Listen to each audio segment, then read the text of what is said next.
বেগুনের নিরামিষ রান্না করে দেখাবো।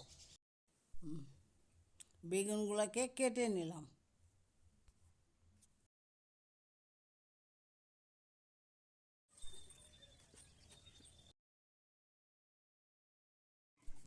টমেটোগুলোকে ধুয়ে কেটে নিলাম।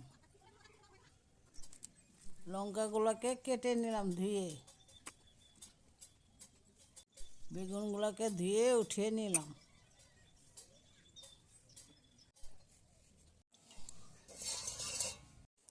কড়াইয়ের মধ্যে তেল দিয়ে বেগুনগুলোকে ভেজে নিলাম।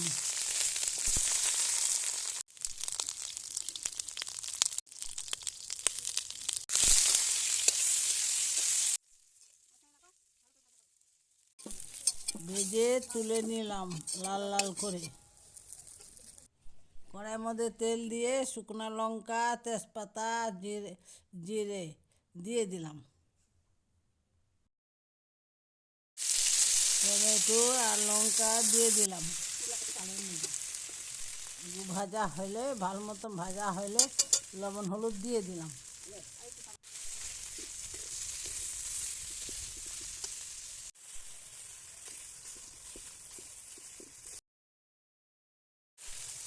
সামান্য একটু মশলাটাকে কষানোর জন্য জল দিয়ে দিলাম।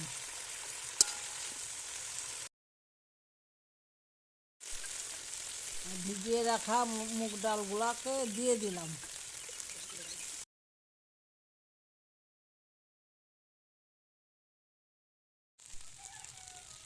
ভালো মতন নাড়ায় চেড়ে জল দিয়ে দিলাম।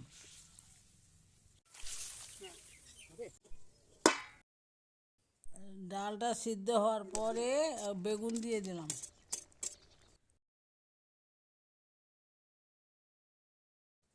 ভালো মতন নেড়ে চেড়ে আবার ঢাকা দিয়ে দিলাম।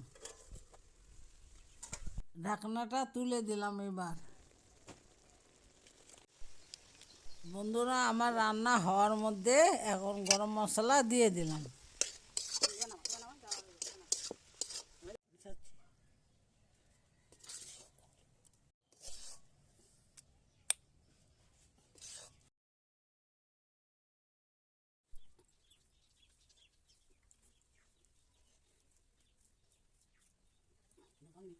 দারুণ হয়েছে।